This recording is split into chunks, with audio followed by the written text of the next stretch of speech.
തിരഞ്ഞെടുപ്പിൽ മത്സരിക്കാനിരിക്കുന്ന പ്രതാപന് 8ന്റെ അല്ല 16ന്റെ ആണ് പണി കിട്ടിയത്. ഇസ്ലാമിനെ പൊക്കിയടിച്ചുള്ള പ്രതാപന്റെ പഴയ പ്രസംഗം കുത്തിപ്പൊക്കി സംഘപരിവാർ ഗ്രൂപ്പുകൾ അതങ്ങ് പ്രചരിപ്പിച്ചു. ഇതോടെ പ്രതാപൻ എയറിൽ കോൺഗ്രസ് പ്രതിസന്ധിയിൽ. തൃശൂരിൽ സുരേഷ് ഗോപി കയറി കസറിക്കൊണ്ടിരിക്കുകയാണ്. സുരേഷ് ഗോപി തൃശൂർ ഇത്തവണ എടുക്കുമോ എന്ന ഭയം ഇടത് വലതിന് വന്നു തുടങ്ങിയിട്ടുമുണ്ട്. എങ്ങനെയും സുരേഷ് ഗോപിയെ ജയിപ്പിച്ചെടുക്കേണ്ടത് BJPയുടെ ഉത്തരവാദിത്വമാണല്ലോ. അതിന് BJPക്ക് വീണ് കിട്ടിയ ആയുധമാണ് TN പ്രതാപന്റെ പ്രസംഗം. കുറച്ച് പഴയ പ്രസംഗമാണ്. അത് കൃത്യസമയത്ത് തന്നെ BJP കയറി അങ്ങ് പയറ്റി എന്നുള്ള സോഷ്യൽ മീഡിയയിൽ പ്രതാപനെതിരെ വലിയ മുറവിളി ഉയരുകയാണ്. ഇസ്ലാമാണ് ലോകത്തിലെ ഏറ്റവും മികച്ച മതം, ഞാൻ കണ്ടിട്ടുള്ളതിൽ വെച്ച് മൂല്യം ഇസ്ലാമിനാണ്, ഞാൻ നെഞ്ചോട് ചേർക്കുന്ന, ഞാൻ ബഹുമാനിക്കുന്ന തുടങ്ങി പ്രതാപൻ കയറി അങ്ങ് കത്തി കയറുകയായിരുന്നു. പക്ഷേ കത്തി കയറി ഇപ്പോഴത് എയറിൽ കയറിയതിന് തുല്യമായിരിക്കുകയാണ്. ഇതിന്റെ മറ്റൊരു വശം പറയേണ്ടത്, ഈ പ്രതാപന്റെ ഈ പ്രസംഗത്തെ രാമക്ഷേത്രവുമായി ബന്ധിപ്പിച്ചും ചടങ്ങിൽ നിന്ന് കോൺഗ്രസ് വിട്ടുനിൽക്കുന്നതുമായി ബന്ധിപ്പിച്ചാണ് സോഷ്യൽ മീഡിയയിൽ ചർച്ച നടക്കുന്നത്. ഇത് വലിയ അപകടമാണ്. കാരണം കോൺഗ്രസിന് ഇത് തിരിച്ചടി ഉണ്ടാക്കുമോ എന്നുള്ള ഭയവും കേരളത്തിലെ കോൺഗ്രസ് നേതാക്കൾക്ക് ഉണ്ടായിട്ടുണ്ട്.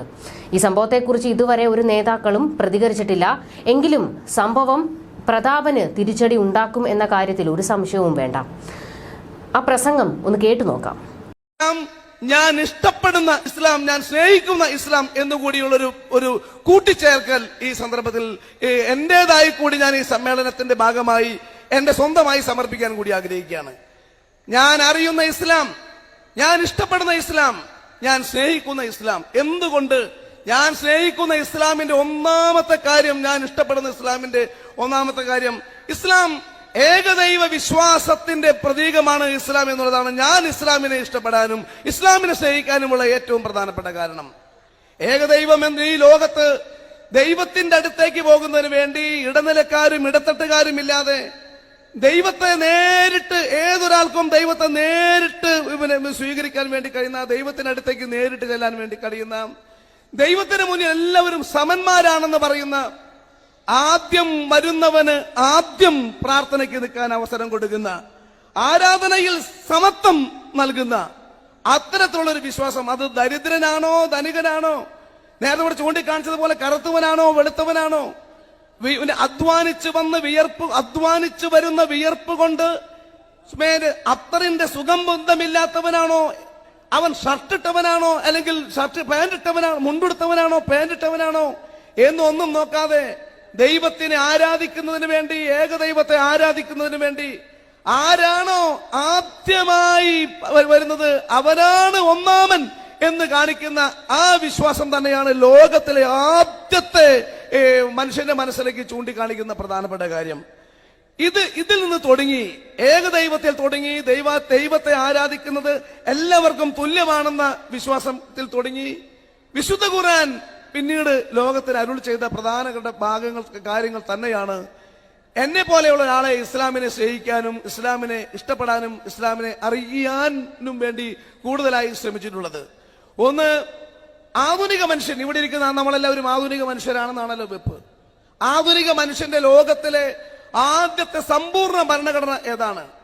ഇന്ത്യൻ ഭരണഘടനയല്ല, യൂറോപ്യൻ രാജ്യങ്ങളിലെ ഏതെങ്കിലും രാജ്യങ്ങളിലെ ഭരണഘടനയല്ല, അമേരിക്ക ഉൾപ്പെടെയുള്ള ലോകത്തിലെ ജനാധിപത്യ രാജ്യങ്ങളിലെ ഭരണഘടനയല്ല, വോട്ടവകാശത്തോടുകൂടി പാർലമെന്റിലൂടെ കൂടി ജനപ്രതിനിധികളെ തിരഞ്ഞെടുക്കുന്ന ലോകത്തിൽ ഒരു രാജ്യത്തുമല്ല ആദ്യത്തെ ഭരണഘടന ഉണ്ടായത്. ലോകത്തിൽ ആദ്യമായി ഒരു മനുഷ്യന്റെ ഗർഭപാത്രത്തിലെ ജന്മമെടുക്കുന്നത് മുതൽ പരലോകത്ത് ദൈവത്തിന്റെ അടുത്തേക്ക് പോകുന്നത് വരെയുള്ള മുഴുവൻ കാര്യങ്ങളും രേഖപ്പെടുത്തിയ ലോകത്തിലെ ആദ്യത്തെ സമ്പൂർണ്ണ മനുഷ്യന്റെ ഭരണഘടനയാണ് വിശുദ്ധ ഖുർആൻ എന്നുള്ളതാണ് എന്നെ പോലെയുള്ള ആളുകളെ ഇസ്ലാമിനോട് കൂടുതൽ അടുക്കാനും സ്നേഹിക്കാനും ഇസ്ലാമിനെ അന്വേഷിച്ച് യാത്ര ചെയ്യാനും ഇടയായിട്ടുള്ളത്. വിശുദ്ധ ഖുർആനിൽ മാതാവിന്റെ ഗർഭപാത്രത്തിൽ രൂപമെടുക്കുന്ന ഗർഭസ്ഥ ശിശുവിന്റെ ആരംഭം മുതൽ ഭൗതിക ലോകത്തെ ജീവിതത്തിന്, അവന്റെ ജീവിതത്തിന്റെ എല്ലാ രീതികളും, അവന് ഭക്ഷണം മാത്രമല്ല, ആഹാരം മാത്രമല്ല, അവൻ അനുഷ്ഠിക്കേണ്ടി വരുന്ന ഭൗതികമായ മുഴുവൻ ജീവിതങ്ങളും ഒരു നിശ്ചിതമായ മാർഗനിർദ്ദേശത്താൽ എഴുതപ്പെട്ട ലോകത്തിലെ ആദ്യത്തെ മനുഷ്യന്റെ ഭൗതികമായ ഭരണഘടന. ആത്മീയമായ അതിനോടൊപ്പം തന്നെ ഭൗതിക ജീവിതത്തിന് ശേഷം ഒരു മനുഷ്യന് ഉള്ള ജീവിതം, യഥാർത്ഥ ജീവിതം എവിടെയാണെന്ന് കൂടി ചൂണ്ടിക്കാണിക്കുന്ന പരലോക ജീവിതത്തിന് വേണ്ടിയുള്ള ഒരു പരീക്ഷണശാല മാത്രമാണ് ഭൗതിക ജീവിതം എന്ന് ബോധ്യപ്പെടുത്തിക്കൊണ്ട് ഒരു മനുഷ്യന്റെ ഒരുപക്ഷെ ഉത്ഭവം മുതൽ അവന് ആ തൊട്ട് സെറ്റ് വരെ എന്നുള്ള വാചകം ഉപയോഗിക്കാൻ പറ്റുമെങ്കിൽ അതുവരെയുള്ള ഒരു മനുഷ്യന്റെ മുഴുവൻ ജീവിതചര്യകളെയും ചൂണ്ടിക്കാണിക്കുന്ന പരിഷ്കൃത സമൂഹത്തിന്റെ ആദ്യത്തെ സൃഷ്ടിപരമായ ഭരണഘടനയാണ് വിശുദ്ധ ഖുർആൻ എന്നുള്ളത് കൊണ്ട് ആ വിശുദ്ധ ഖുർആനെ അടിസ്ഥാനമാക്കിയുള്ള ശരിയായ ഒരു വിശ്വാസിക്ക്, ഒരു ശരിയായ ഒരു ദീനിൽ വിശ്വാസിക്ക് അവനെ സംബന്ധിച്ചിടത്തോളം അവന്റെ ജീവിതം പൂർണ്ണമായും മറ്റെന്തിനേക്കാളും അതീതമാണ്, ദൈവനിശ്ചയമായ വഴികളിലൂടെയാണെന്ന് നമുക്ക് പൂർണ്ണമായും ബോധ്യമാകും. ഉള്ളവനും ഇല്ലാത്തവനും തമ്മിൽ അന്തരം. നമ്മളൊക്കെ ഈ ലോകത്ത് സോഷ്യലിസം പറയുന്നവരുണ്ട്, മാർക്സിസം പറയുന്നവരുണ്ട്, ഗാന്ധിസം പറയുന്നവരുണ്ട്. ആധുനിക ലോകത്ത് സോഷ്യലിസവും മാർക്സിസവും ഗാന്ധിസവും ഒക്കെ പറയുന്ന ഈ ലോകത്ത് സമത്വവാദം പറയുന്ന ലോകമാണ്. അതിനുവേണ്ടിയാണ് കോടതികളും പാർലമെന്റുകളും നിയമനിർമ്മാണ സഭകളും ഒക്കെ ലോകത്ത് എവിടെയും ഉള്ളത്. പക്ഷെ അതിനു മുൻപ് തന്നെ, അതെല്ലാം വരുന്നതിന് മുൻപ് തന്നെ മനുഷ്യന് മുന്നിൽ ആദ്യമായി ഉള്ളവൻ ഇല്ലാത്തവന് കൊടുക്കപ്പെടുന്ന സക്കാത്തിനെ സംബന്ധിച്ച് കൃത്യമായും നിഷ്ഠയുണ്ടാക്കി. സക്കാത്ത് കൊണ്ട് നിങ്ങളുടെ സമ്പത്തിനെ സംരക്ഷിക്കുക എന്ന് പഠിപ്പിച്ച, ദാനം ഉപദ്രവത്തിന്റെ 7 കവാടങ്ങൾ അടയ്ക്കും, ദാനം ഉപദ്രവത്തിന്റെ 7 കവാടങ്ങൾ അടക്കും എന്ന് പഠിപ്പിച്ച, സക്കാത്ത് തടഞ്ഞ കാരണം കൊണ്ടല്ലാതെ കടലിലും കരയിലും ഒരു സമ്പത്തും നശിച്ചിട്ടില്ല എന്ന് പഠിപ്പിച്ച, ഈ ലോകത്തെ ഏറ്റവും വലിയ സമത്വവാദത്തിന്റെ സാമ്പത്തിക സിദ്ധാന്തം ഇന്നത്തെ മനുഷ്യന് കൂടി നാളത്തെ മനുഷ്യനും കൂടി വിഭാവനം ചെയ്ത ലോകത്തിലെ ആദ്യത്തെ സാമ്പത്തിക ശാസ്ത്രത്തിന്റെ ഉപജ്ഞാതാക്കൾ കൂടിയാണ് വിശുദ്ധ ഖുർആനിലൂടെ ലോകത്തിന് പ്രദാനം ചെയ്തിരിക്കുന്നത്. വേറെ ഈ ലോകത്ത് അതിനുശേഷമാണല്ലോ കാറൽ മാർക്സും ആംഗൽസും ഉൾപ്പെടെയുള്ള കമ്മ്യൂണിസ്റ്റ് സഖാക്കൾ മൂലധനവും കമ്മ്യൂണിസ്റ്റ് മാനിഫെസ്റ്റോയും വന്നത്.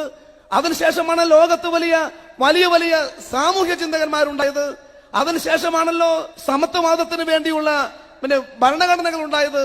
അതിനൊക്കെ എത്രയോ കാലങ്ങൾക്ക് മുമ്പ് 1448 കൊല്ലങ്ങൾക്ക് മുമ്പ് വിശുദ്ധ ഖുർആൻ ജന്മമെടുത്ത കാലത്ത് ആ കാലഘട്ടത്തിൽ എഴുതപ്പെട്ടിരിക്കുന്നു ലോകത്തിലെ ഏറ്റവും വലിയ സാമ്പത്തിക സിദ്ധാന്തം ഉള്ളവൻ ഇല്ലാത്തവന് കൊടുത്തിരിക്കണം.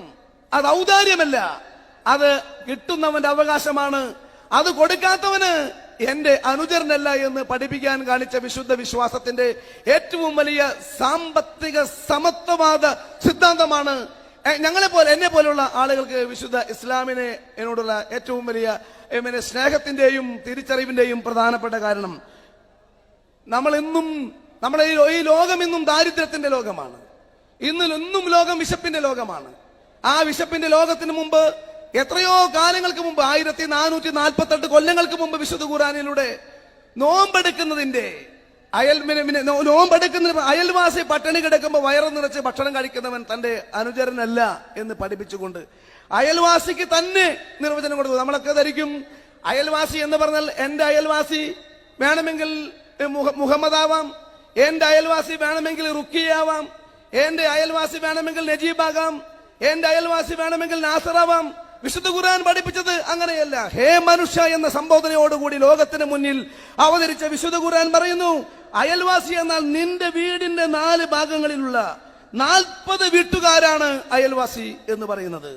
അതായത് ഒരാൾക്ക് 160 അയൽവാസി ഉണ്ടാകും. നിന്റെ വീടിന് ചുറ്റുവട്ടത്തുമുള്ള 4 ഭാഗത്തുമുള്ള 40 അയൽവാസി എന്ന് പറഞ്ഞാൽ ഈ സദസ്സിലിരിക്കുന്ന മുജാഹിദ് പ്രസ്ഥാനത്തിൽ വിശ്വസിക്കുന്ന ഈ ഇരിക്കുന്ന പ്രിയപ്പെട്ട ദീനിൽ വിശ്വാസികളായ സഹോദരന്മാരുടെയും സഹോദരിമാരുടെയും അയൽവാസികളായി പട്ടിണിയിരിക്കുന്നവൻ 4 ഭാഗത്തുമായി 40 വീട്ടുകാരുണ്ടെങ്കിൽ 160 വീട്ടുകാരൻ അവൻ പട്ടിണിയിരിക്കുമ്പോൾ വയറ് നിറച്ച് ഭക്ഷണം കഴിക്കുന്നവൻ തന്റെ അനുചരനല്ല, അനുയായിയല്ല എന്ന് പഠിപ്പിച്ച ലോകത്തിലെ ആദ്യത്തെ വിശപ്പിന്റെ സങ്കടം, ഒരു മനുഷ്യന്റെ വിശപ്പിന്റെയും ദാഹത്തിന്റെയും യഥാർത്ഥ ഉത്തരം കാണിച്ചു കൊടുത്ത ലോകത്തിലെ ആദ്യത്തെ മനുഷ്യ ധർമാധിഷ്ഠിതമായ ഭരണഘടന സൃഷ്ടിക്കപ്പെട്ട വിശ്വാസമാണ് വിശുദ്ധ ഇസ്ലാം എന്നുള്ളതാണ് ഇസ്ലാമിനെ അറിയുമ്പോഴുള്ള ഏറ്റവും പ്രധാനപ്പെട്ട സന്തോഷം.